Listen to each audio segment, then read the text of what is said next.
আসসালামু আলাইকুম। ইমোতে আপনি যেকোনো পারসনকে খুব সহজে ব্লক করতে পারবেন এবং চাইলে খুব সহজে সেসব পারসনকে আপনি পুনরায় যেকোনো একটা সময় আপনি আনব্লকও করে দিতে পারবেন। সো ইমোতে যে ব্লক এবং আনব্লক করার যে প্রসেসটা রয়েছে সেই প্রসেসটা আজকের এই ভিডিওর মাধ্যমে সম্পূর্ণ জানতে পারবেন যদি ভিডিওটা আপনি শুরু থেকে শেষ পর্যন্ত দেখেন। তাই ভিডিওটা শুরু করার আগে যে কথা না বললে নয়, আপনি যদি আমাদের চ্যানেলে নতুন দর্শক হয়ে থাকেন চ্যানেলটি অবশ্যই সাবস্ক্রাইব করে রাখবেন, আর যদি অলরেডি সাবস্ক্রাইব করে রাখেন তাহলে থ্যাংক ইউ সো মাচ। দেন বন্ধুরা, ইমোতে আপনি যে কোনো পারসনকে ব্লক এবং আনব্লক করার জন্য আপনাকে যে কাজটা প্রথমে করতে হবে, আপনাকে যে পারসনকে আপনি ব্লক করতে চাইবেন সেই পারসনের আপনি অ্যাকাউন্টে চলে যাবেন। মনে করেন আমি এই যে পারসন দেখতে পাচ্ছেন এই পারসনকে আমি ব্লক করব, যেহেতু সে কোনো রকম মেসেজ কল আমাকে করতে পারবে না যদি ব্লক করে দিই। সো আমি ব্লক করার জন্য সেই পারসনের যে প্রোফাইল ফটো রয়েছে প্রোফাইল ফটোর উপর ক্লিক করে দেবেন।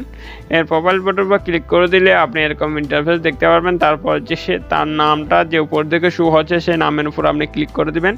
নামের উপর ক্লিক করে দিলে এরকম ইন্টারফেস দেখতে পারবেন। আপনি একদম উপরের দিকে দেখতে পাচ্ছেন, ডান পাশে দেখতে পাচ্ছেন থ্রি ডট যে একটা অপশন শো হচ্ছে। সো এটার উপর আপনি ক্লিক করে দিবেন। এটার উপর ক্লিক করে দিলে আপনি এরকম ইন্টারফেস দেখতে পারবেন। একদম নিচের দিকে দেখতে পাচ্ছেন ব্লক নামে একটা অপশন শো হচ্ছে।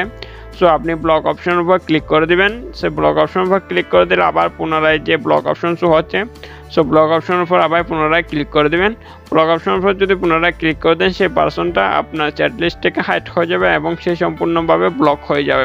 সে পুনরায় কোনো অবস্থাতে আপনাকে ফোন কল বা মেসেজ কিছু করতে পারবে না ইমোতে। তো এখন চাইলে যে কোনো একটা সময় আপনি যেসব পারসনকে আপনি এই সময় অসময় ব্লক করেছেন সেসব পারসনকে আপনি আনব্লকও করে দিতে পারেন।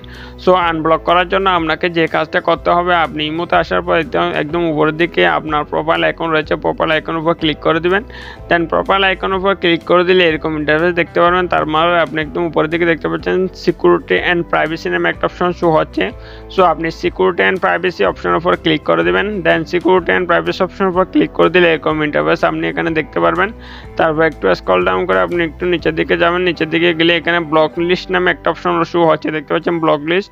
সো এই অপশনের উপর আপনি ক্লিক করে দিবেন। এই অপশনের উপর ক্লিক করে দিলে এখানে আপনি যত পারসনকে আপনি এখানে ব্লক করে রেখেছেন সমস্ত পারসনের লিস্ট এখানে শো হবে। এরপর এখানে দেখতে পাচ্ছেন ডান পাশে আনব্লক নামে একটা অপশনও শো হচ্ছে। সো আপনি যদি আনব্লকের অপশনের উপর ক্লিক করে দেন এই ফ্রেন্ডটা আপনার যে ব্লক লিস্ট থেকে আনব্লক হয়ে যাবে এবং সে পুনরায় আপনাকে কল মেসেজ বা আপনিও তার সাথে কন্ট্যাক্ট করতে পারবেন কোনো রকম ঝামেলা ছাড়ে। সো আমি আনব্লক অপশনের উপর ক্লিক করে দিচ্ছি। সে আনব্লক অপশনের উপর ক্লিক করে দিলাম, আবার পুনরায় আনব্লক শো হচ্ছে। সো আমি আবার আনব্লকের অপশনের উপর ক্লিক করে দিচ্ছি। দেখতে পাচ্ছেন সে সম্পূর্ণভাবে আনব্লক হয়ে গেছে। এখন তার প্রোফাইল অপশন শো হচ্ছে। সো আপনি ক্লিক করবেন, ক্লিক করে তার প্রোফাইলটা আপনি ভিজিট করতে পারবেন। দেন বন্ধুরা, এভাবে আপনি খুব সহজে ইমোতে যে কোনো পারসনকে খুব সহজে আপনি ব্লক করতে পারবেন এবং চাইলে আপনি খুব সহজে তাদেরকে আবার আনব্লক করে দিতে পারেন কোনো রকম ঝামেলা ছাড়াই। দেন বন্ধুরা, এ হচ্ছে আজকের ভিডিও ভালো লাগলে অবশ্যই একটা লাইক করে দেবেন। আর আমাদের চ্যানেলটা যদি এখন আপনি সাবস্ক্রাইব করে না থাকেন তাহলে অবশ্যই সাবস্ক্রাইব করে সাথে থাকবেন, কারণ আমরা বিভিন্ন ইনফরমেটিভ টিউটোরিয়াল আসি এই চ্যানেলে। সো সবাই ভালো থাকবেন, আল্লাহ হাফেজ।